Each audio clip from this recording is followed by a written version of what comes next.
Black CEO removed from VIP seat minutes. Later, he fired the entire crew on the spot. The cabin was quiet until her voice cracked it open. Move to coach.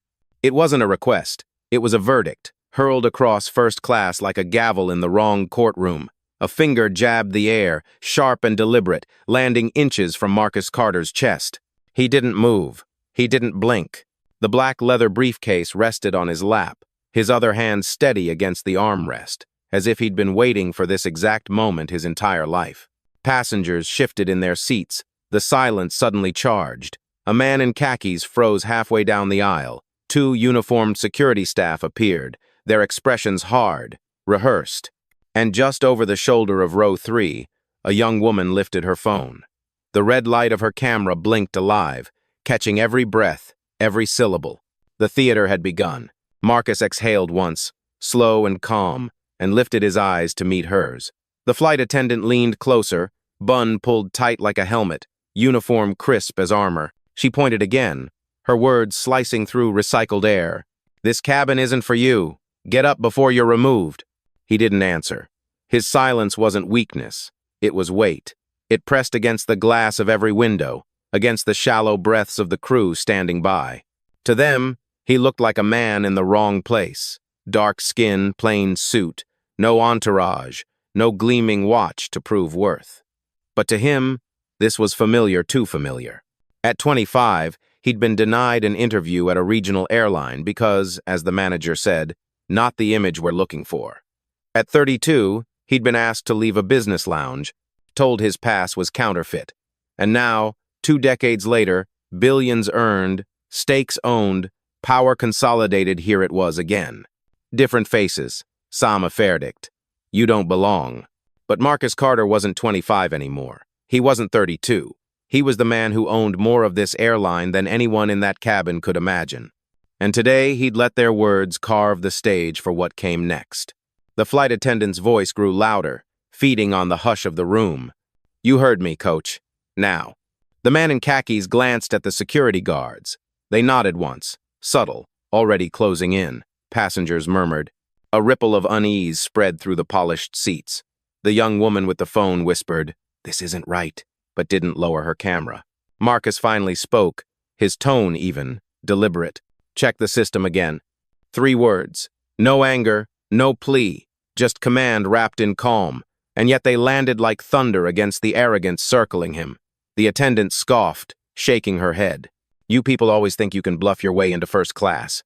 The words echoed longer than she intended. "You people." A phrase that carried history like shrapnel. A phrase that turned murmurs into stares. Someone coughed. Someone else whispered, "Did she just say that out loud?" Marcus didn't rise. He didn't argue. He sat anchored to the floor of the cabin, a man in his rightful seat, letting the storm swirl closer. He knew storms. He had built empires inside them, and this one would not end the way she thought. Before we continue, where are you watching from? Drop your city or country in the comments below. And if you believe in dignity and justice, hit like and subscribe. These stories spark change. And we're glad you're here. Now, back to Marcus Carter. The cabin wasn't quiet anymore. It was electric. And no one, not the crew, not the passengers, not even Marcus, could pretend this was just another flight. The aisle became a stage. The supporting cast entered one by one, each with their own line rehearsed in prejudice. A tall man in a navy blazer, silver cufflinks gleaming, leaned over the partition. His voice dripped with mock courtesy. "Sir, if you don't move, my wife and I will be taking those seats. They were reassigned." His wife, a woman with champagne already in hand, gave Marcus a smile that wasn't a smile at all. It was permission. Permission for everyone else to ignore the injustice, as if it were routine. The attendant didn't hesitate. She plucked Marcus's boarding pass from his tray table and snapped it between her fingers like paper didn't hold power. The torn halves fluttered down against the gray leather seat, proof shredded before anyone could question it. Security shifted forward. One unclipped a radio, the other rested his palm on the headrest in front of Marcus as though anchoring territory. To them, he was seconds away from removal. But Marcus stayed still. His silence wasn't surrender. It was a test. And every second they failed it, the truth wrote itself deeper into the room. Row 3, left window seat. A young woman bit her lip as her camera kept rolling. She whispered to the phone. He showed his ID. They tore it up. This is wrong. The red light blinked, relentless. 2 rows back, an older passenger lowered his newspaper, eyebrows raised. Did she really say you people? He muttered, not to anyone in particular, but loud enough for the tension to stretch another inch tighter. Marcus lifted his eyes once more, meeting the gaze of the captain now standing in the aisle. The man's uniform was stiff, authority sewn into every thread. His words came measured, official, but no less cruel. Sir, comply or we'll have to remove you before takeoff. This is your final notice. Final notice. The phrase carried weight. It was supposed to close the chapter. Instead, it only sharpened the pen. Marcus spoke again, calm enough to unnerve. You're making a mistake. The captain's jaw flexed. The attendant scoffed audibly. The couple smirked in triumph, already lowering themselves into the plush leather of what had been Marcus's rightful seat. But the cabin didn't smirk with them. Phones were out now. 2, 3, maybe 4 angled from different rows, capturing different angles of the same injustice. Every lens told the same story. A man of composure, targeted for the image others decided he didn't fit. Marcus rested one hand over his briefcase, the other sliding slowly into his pocket. Not hurried, not defensive, deliberate. He retrieved his phone, unlocked it with a thumbprint, and spoke into the quiet that followed. Rachel, he said softly, log everything, alert the board, Protocol 7. The words didn't roar. They didn't need to. They hung in the recycled cabin air like storm clouds gathering, too heavy to ignore, too precise to dismiss. The attendant laughed under her breath, a brittle sound. He thinks he has a board. But Marcus wasn't laughing. He was building. The silence he carried was not emptiness, it was structure, brick by brick, moment by moment. And when the reveal came, it would land like the ground itself shifting. For now, though, he stayed seated, calm, waiting. While the cabin braced for a storm it didn't yet understand. The snap of the boarding pass should have ended it, but the crew wasn't finished. Brian, a younger attendant with a smirk plastered across his face, bent down and scooped up Marcus's torn ticket. He waved it like confetti. Fake, he announced to the row. We've seen this trick before. Print a barcode. Walk in like you belong. Laughter rippled from the couple now lounging in Marcus's seat. The woman adjusted her silk scarf and clinked her glass against her husband's. Thank you for handling this, she said to the crew, as though Marcus were luggage being misrouted. Security stepped closer. One reached for the slim black briefcase at Marcus's knee. He tugged it away with unnecessary force, letting it thud against the aisle carpet. The sound was louder than it should have been, louder because of the silence wrapped around it. Gasps followed, scattered but sharp. Sir, the guard said, voice clipped, stand up. You're being detained for fraud. Fraud. The word was heavier than the case he had just dropped. It carried accusation, verdict, sentence all at once. Marcus turned his head slowly, meeting the man's eyes without blinking. He didn't rise. Behind them, a young trainee attendant, Mia, her badge barely shining under the fluorescent cabin lights, hesitated. She'd been silent until now, but her voice cracked through the tension, soft but clear. His scan was green, she said. I saw it myself. The lead attendant snapped her head toward her. Stay out of this, Mia. You don't know what you saw. But the passengers did. The girl's words had already landed, a spark in dry air. Phones tilted, capturing her face, her courage. From the right aisle, an older man with gray hair lowered his phone's camera and spoke to no one in particular. She's telling the truth. I watched him scan. No alarms, no error. And whispers grew into murmurs, murmurs into a hum of dissent. The captain's patience cracked. His voice rose, loud enough for everyone in the cabin to hear. This passenger is non-compliant and will be removed immediately. Clear the aisle. But Marcus still hadn't moved. The younger security guard reached down and shoved at Marcus's shoulder. Not hard enough to injure, but hard enough to humiliate. The entire cabin recoiled as if struck themselves. Marcus's voice cut through before anyone else could breathe. Touch me again and this airline will pay for it. No anger, no shout, just steel. The attendant rolled her eyes, muttering to Brian. They always play the victim card, but she said it too loud, and this time, everyone heard. Phones rose higher. Screens glowed brighter. What had begun as whispers was now evidence, stacking in real time. Marcus adjusted his cufflink, as calm as if he were still waiting for a flight that hadn't even boarded. In his silence, the entire cabin felt something shift. Not victory, not yet, but inevitability. Marcus didn't raise his voice. He didn't even look at the guard whose hand had pressed against his shoulder. Instead, he leaned back slowly, reclaiming the space they tried to shrink. Silence became his armor. And in that silence, his phone was already in his hand. "Rachel," he said, tone low but deliberate, "document everything. The ticket, the shove, the words, timestamp each action. Protocol 7 is active." Her reply crackled instantly through his earpiece, steady and professional. "Logged. Board notification sent. Audio link open." The lead attendant scoffed. "Talking to your lawyer, sweetheart. Won't help you." Marcus didn't answer. He didn't need to. Row 5. Aisle seat Emma.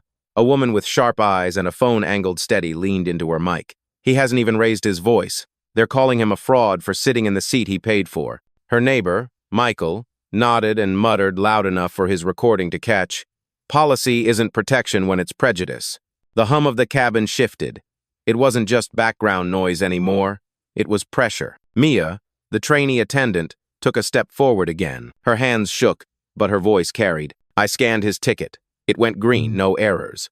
The captain snapped at her, harsher than before. "You're out of line, trainee. One more word and you're grounded." But the words rang hollow. The passengers had already heard enough. Marcus remained still, one leg crossed, his cufflinks catching the overhead light. Calm wasn't just his choice. It was his weapon. The older security guard tapped his radio. "Dispatch, we have a non-compliant individual. Possible forgery. Requesting clearance to remove." The phrase "remove" hit like a slap. Phones tilted higher. The cabin wasn't watching a removal. They were watching a reckoning. Marcus spoke again, still soft, but now with edges that cut. "You've just made a federal false report. Say it again, and you'll answer for it in court." The guard froze. The attendant laughed nervously, as though mocking away the truth. But the truth didn't laugh. It accumulated clip after clip, angle after angle, witness after witness. Rachel's voice returned, crisp, unwavering.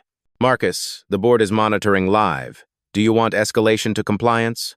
His eyes swept the cabin, past the captain, past the couple sipping champagne in stolen seats, past every phone recording the spectacle. Then he said it, low, final. "Yes, escalate." A hush fell, heavier than before. The passengers didn't know what escalation meant, but the crew did. Their smirks faltered. Their shoulders stiffened. The cabin wasn't just a cabin anymore. It was a courtroom, and every word spoken in it was evidence. Marcus didn't rise. He didn't need to. The ground beneath them had already begun to shift. The first voice came from the back. "She's right," a man said, rising slightly from his seat. His salt and pepper hair caught the cabin light, his voice steady. "I watched the scan, too. It lit green. He belongs here." The words rippled forward. Heads turned. Phones angled closer. The lead attendant stiffened, her smile faltering. "Sir, please remain seated. This doesn't concern you." But it did. It concerned everyone who had heard you people, everyone who had watched a boarding pass torn like trash. Emma, still recording, stood up fully now. "This is discrimination, plain and simple. He paid for this seat, and you're trying to erase him out of it." The captain barked, "Ma'am, sit down immediately or you'll be removed as well." Ugh. But the warning had no teeth. The murmur of the cabin had grown into a current, a flow the crew could no longer dam. Michael, her neighbor, raised his phone higher.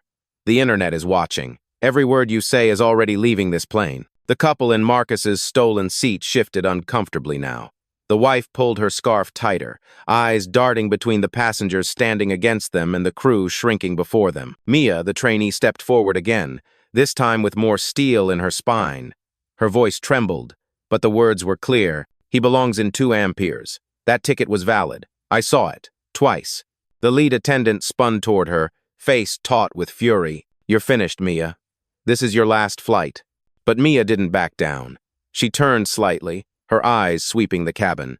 "Then let them all hear it before I'm gone. He belongs here." They lied. Gasps scattered like sparks. Phones lifted higher. A woman in row 6 muttered, "She just risked her job for him." Marcus still hadn't moved. His calm presence sat at the center of the storm, drawing everything toward him. He didn't need to speak, the witnesses were speaking for him. From row 7, a teenager whispered to his mother, "Why are they doing this to him?" The mother shook her head, her voice trembling.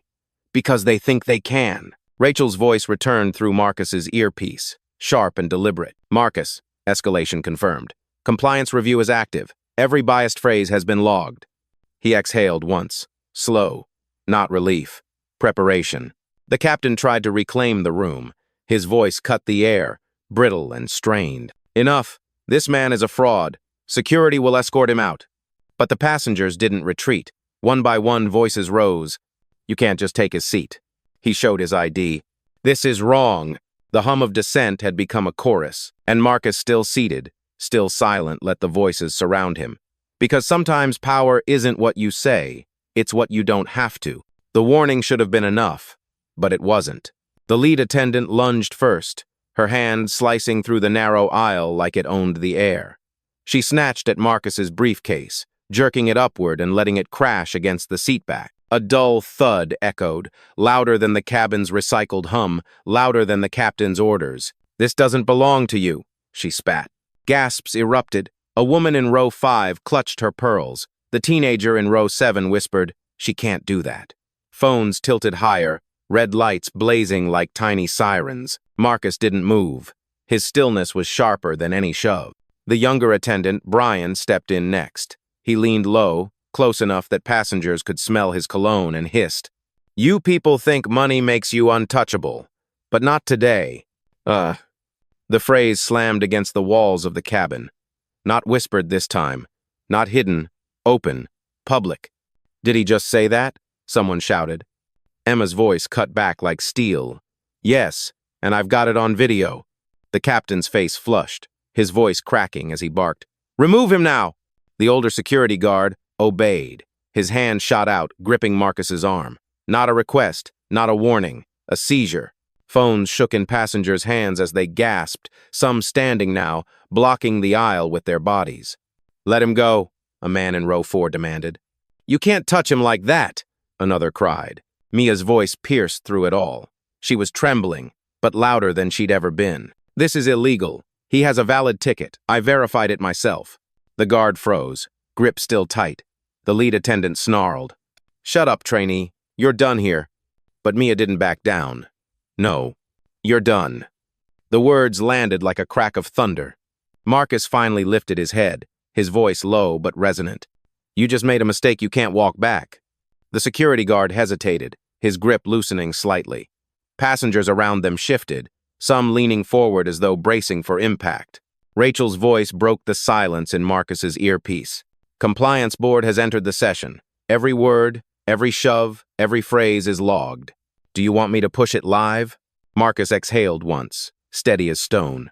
"Not yet." He turned slowly, his eyes sweeping the faces of the crew who had mocked him, the captain who had condemned him, the passengers who now stood as witnesses. His silence weighed heavier than their shouting, and for the first time since the flight began, the crew realized they weren't in control anymore. The guard's hand still hovered near Marcus's arm. The cabin was a taut wire, one wrong move away from snapping. Marcus sat steady, gaze fixed ahead, but inside his mind a door opened. He was 23 again, a fresh graduate, jacket too big, resume crisp but ignored. He had saved for months to buy his first real business-class ticket, proud to finally sit in a seat he'd dreamed of. But when boarding, the agent frowned, tapped the screen, and said, "Sir, this isn't your ticket. Step aside." He had shown his ID. He had shown the receipt. Still, the attendant waved him out of line. 3 men in suits breezed past, their laughter brushing his shoulders like wind. That night, he slept on an airport bench, clutching the same briefcase he carried now back when it held nothing but ambition. He blinked, back to the present. The guard's grip loosened further. The hum of passengers filled the cabin like static. At 32, another memory. A lounge in Dallas. His company was still small then, still fighting for footing.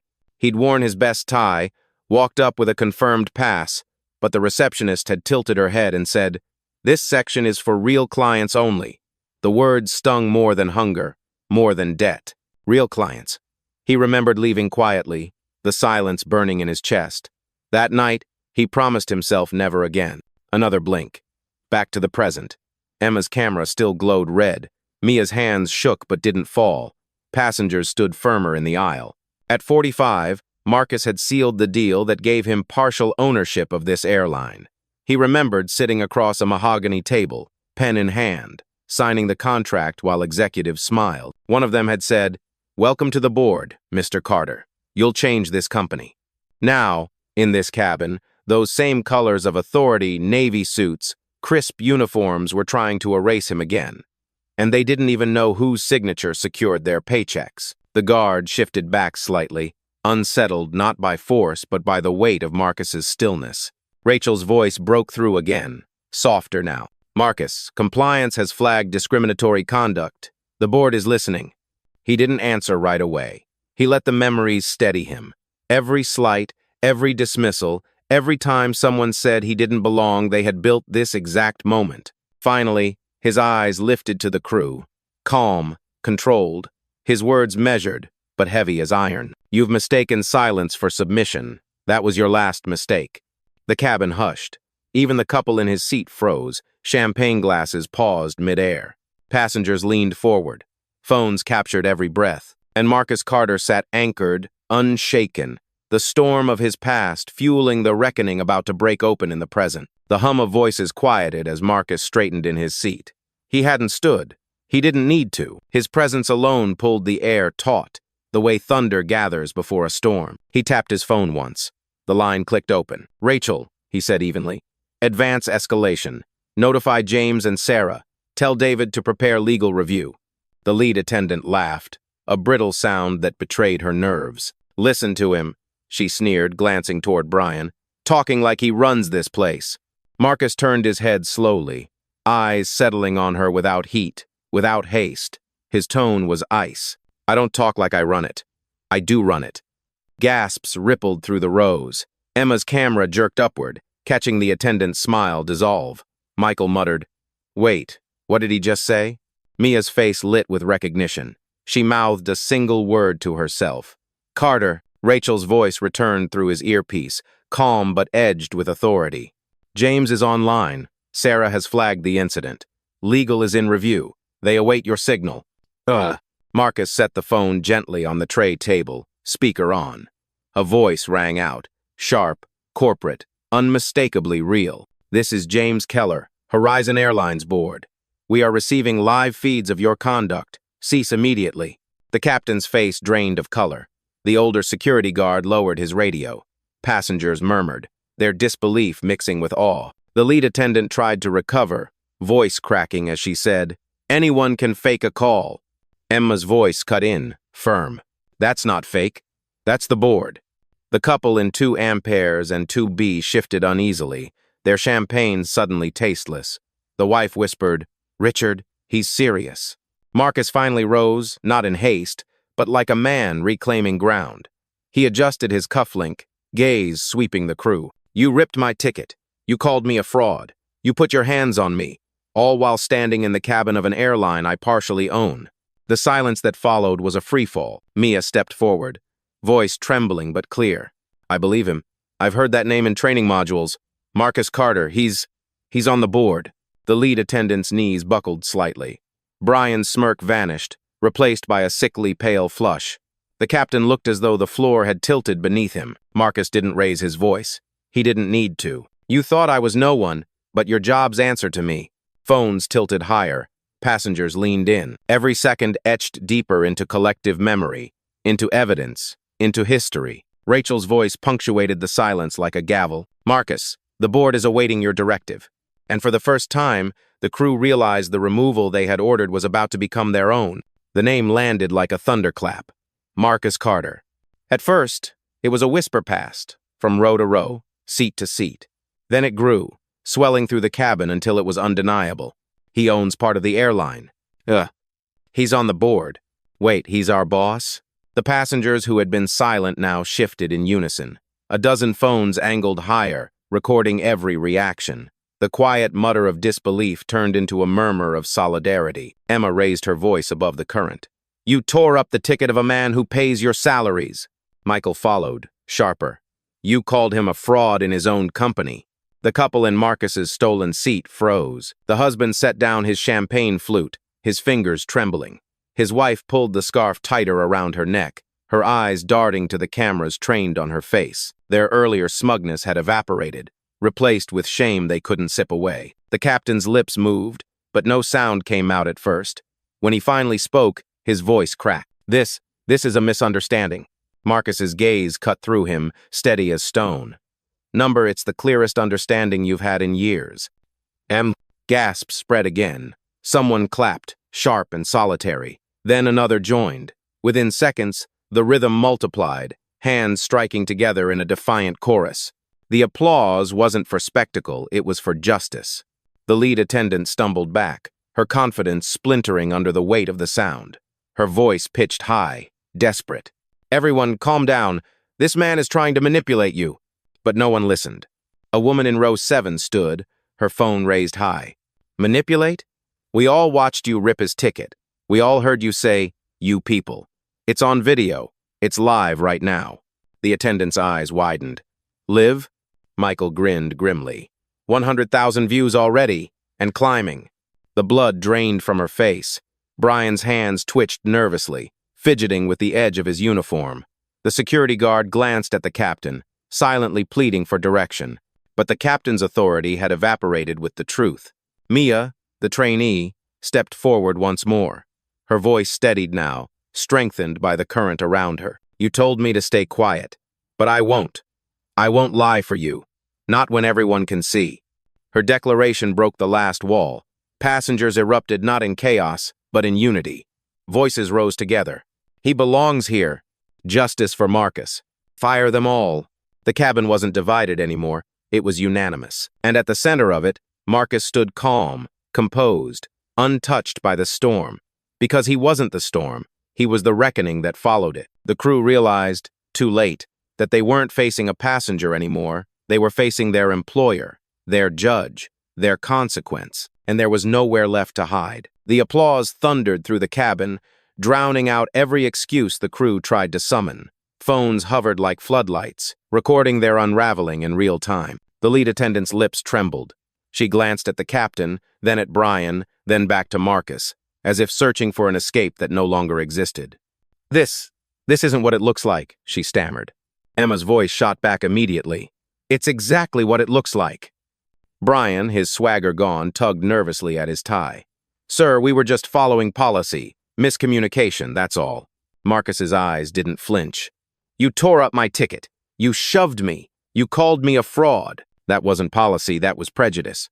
The captain stepped forward, shoulders slumped, authority drained from his posture.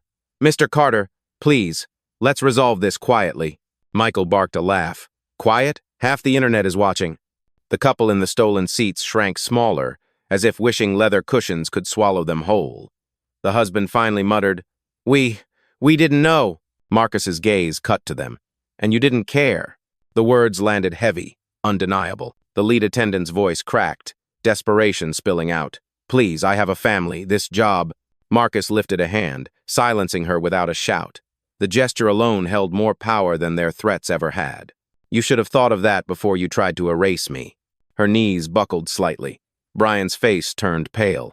The captain's jaw clenched, sweat beading at his temple. The crew had begun this flight certain of their control. Now they stood exposed, recorded, condemned, cornered by their own arrogance. And the passengers, once silent witnesses, now stared not at Marcus but at them with the cold clarity of a jury that had already reached its verdict. The sentence was coming. They could feel it in the air, heavy, inevitable. The cabin had fallen into a silence so sharp it hummed. The crew stood frozen, backs pressed against authority that no longer protected them. Passengers waited, phones recording every second, their faces lit by the glow of justice about to break. Marcus placed his phone back on speaker, his voice even, deliberate. Rachel, execute termination protocol, effective immediately. A pause, brief as a heartbeat. Then her reply, crisp and unshakable. Confirmed. Access revoked. The lead attendant's badge beeped first. A piercing red flash blinked against her chest. She fumbled, tapping it desperately against the reader near the galley door. Denied. Again, denied. Her face drained of color. Brian's turn came next. A shrill tone blared from his lanyard, the display across the cabin's terminal flashing, a CSS error account disabled. He staggered back, muttering, "No, no, this can't." The captain's badge vibrated against his pocket, a hollow buzz that carried finality. He pulled it out, staring at the glowing red screen like it had betrayed him. His lips parted, but no words came. Gasps erupted from passengers. Phones caught every beep, every blink, every collapse of authority. What had been uniforms of power seconds ago were now just fabric. Emma whispered into her recording, "It's happening live. They're locked out. All of them." Michael added louder. "He wasn't bluffing. He's firing them right here." The couple in 2 Amperes and 2B shrank further, eyes fixed on the floor. Champagne glasses rattled against trembling hands. Mia's eyes widened, a mixture of shock and vindication. She turned to Marcus, voice trembling but steady. You really did it." Marcus didn't look at her. His gaze swept over the crew, each one now stripped bare by their own arrogance. Then, finally, he spoke calm, measured, devastating. "You thought you could decide who belonged. You thought my silence meant submission. But silence is not weakness, it's patience, and your time just ran out." The lead attendant shook her head wildly, voice cracking. Please, I didn't mean—" Marcus cut her off, his tone final. "You tore up my ticket. You mocked my name. You put your hands on me. Consider this your last boarding announcement. You're done." The words echoed through the cabin like a gavel slamming shut. Passengers erupted, some clapping, some shouting, all bearing witness. Justice wasn't abstract anymore, it was unfolding seat by seat, badge by badge, second by second. The crew stood stripped of power, the hierarchy inverted before their very eyes. And Marcus Carter, silent, steady, unbroken, had delivered the verdict. The cabin pulsed with a kind of silence that wasn't empty, it was charged, alive, irreversible. The crew stood like statues, their badges dead, their authority gone. The passengers, once quiet observers, now leaned forward in their seats, every phone trained on the man who had turned humiliation into history. Marcus Carter adjusted his jacket, slow, deliberate, as though time itself now moved on his terms. He turned, not to the crew, not even to the captain, but to the rows of passengers who had stood with him. "You've all seen it," he said, voice steady but carrying to the far end of the cabin. "Not just what they did to me, but what they thought they could do to anyone who didn't look the part. They didn't see a CEO. They didn't see an owner. They saw someone they thought didn't belong, and that was enough for them to try to erase me." His gaze swept the room, catching each phone, each pair of eyes locked on him. This was never about a seat. It was about dignity, about the lie they tell themselves that uniforms and titles give them the right to decide who is worthy. But dignity isn't granted by a uniform. It isn't handed out by an attendant. It isn't stamped on a ticket. It's inherent. It's ours. And no one here should ever have to prove it. Huh? The passengers erupted in applause, not the scattered kind from before this was thunder, rolling through the cabin, echoing against every polished panel. Even those who had been silent now stood, clapping, cheering, recording the moment for the world beyond the fuselage. Marcus let it rise, then raised a hand. The sound softened, fell into a hush. He spoke again, lower, sharper, words that sliced clean through the air. "You tried to remove me from my seat, but in truth, you removed yourselves from your jobs. Today, you learned what real power looks like, and it doesn't need to shout." The lead attendant's face crumpled. Brian's shoulders sagged. The captain shut his eyes, as if wishing the cabin could fold in on itself. Mia, the trainee, stood straighter than before. Her voice broke softly, almost reverent. "Thank you, Mr. Carter." Marcus nodded once, the faintest acknowledgement. Then he picked up his phone. Rachel's voice flowed through the speaker, clear as a verdict. "Termination logged. Incident archived. Media inquiries incoming." He tapped the screen off. The cabin no longer needed proof, their own eyes had been enough. Marcus lowered himself back into seat 2 Amperes, the seat that was always his, not because of money, not because of ownership, but because he had claimed it with dignity no one could strip away. He set the briefcase on his lap, folded his hands, and exhaled once. The storm was over. Passengers glanced at one another, expressions of awe mixing with relief. Emma whispered to her camera. "This is what justice looks like," Michael added. "And it happened right here.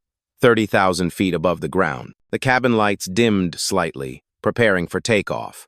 But no one felt like they were boarding an ordinary flight anymore. They had witnessed something heavier than turbulence, stronger than protocol. Marcus Carter sat anchored, unshaken, a reminder etched in every mind. Power doesn't always roar. Sometimes it simply refuses to move. And that refusal had changed everything.